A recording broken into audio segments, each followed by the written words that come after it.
بسم اللہ الرحمن الرحیم۔ ابتدائے طہارت جو اہل بیت نے بتائی، کیونکہ میں گنواتا ہو جاؤں جو لوگ نہیں تھے پہلی مجلسوں میں، پہلی چیز فرمائی کیا کرو، ہمارا مومن اپنے لباس کو پاک رکھتا ہے،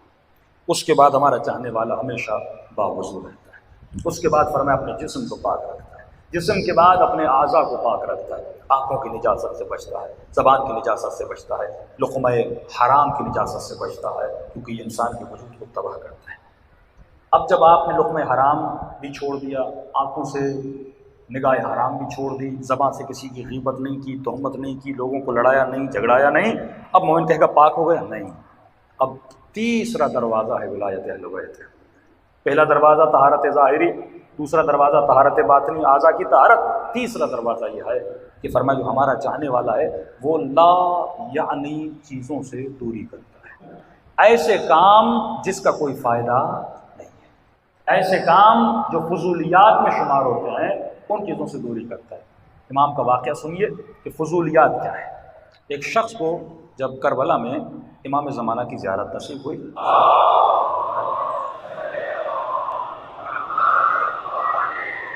اب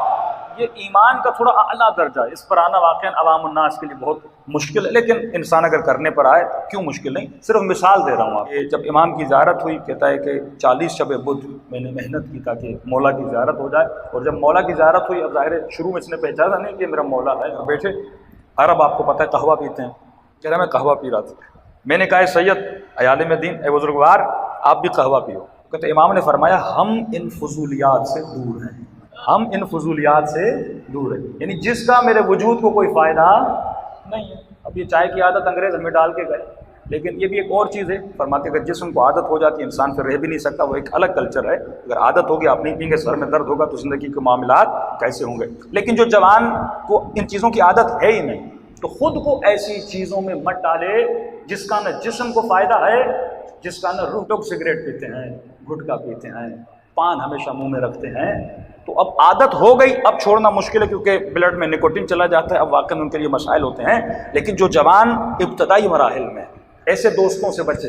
ایسی دوستیوں سے بچے، ایسے ماحول سے بچے، وہ خاتون جس کی ابھی شادی نہیں ہوئی شادی کرے گی، اس کو اولاد ہوگی، تو سب سے پہلے یہ کوشش کرے کہ امام فرماتے ہیں ہمارے چاہنے والے فضولیات سے دور ہوتے ہیں، اپنے وقت کو ایسی چیزوں میں انوالو نہیں کرتے جن کا فائدہ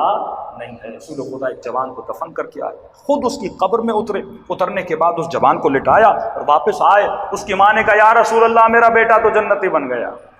نبی نے کہا تجھے کیسے پتا چلا جنتی بن گیا؟ یہ علم تو پروردگار عالم ہے۔ کہا آپ اس کی قبر میں لیٹے ہیں، کہا میں نے دعا کی ہے، لیکن یہ مت کہا کرو کہ میرا بیٹا جنتی بن گیا، اس کے لیے دعا کیا کرو۔ ماں جیسے نبی کے دربار سے نکلی،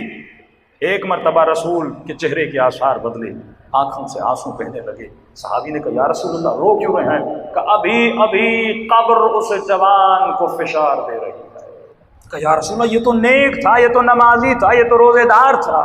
ہم نے اسے گناہ کرتے ہوئے نہیں دیکھا۔ فرمایا یہ لا یعنی چیزوں میں خود کو بہت مشغول رکھتا تھا، صبح سے شام تک ایسی محفلوں میں ایسی جگہوں پہ بیٹھ جاتا تھا جس کا کوئی فائدہ نہیں تھا۔ علی والا ہمیشہ خود کو ذکر خدا میں مشغول رکھتا ہے یا ایسے کاموں میں مشغول رکھتا ہے جس سے اس کی دنیا بنے، جس سے اس کی آخرت بنے۔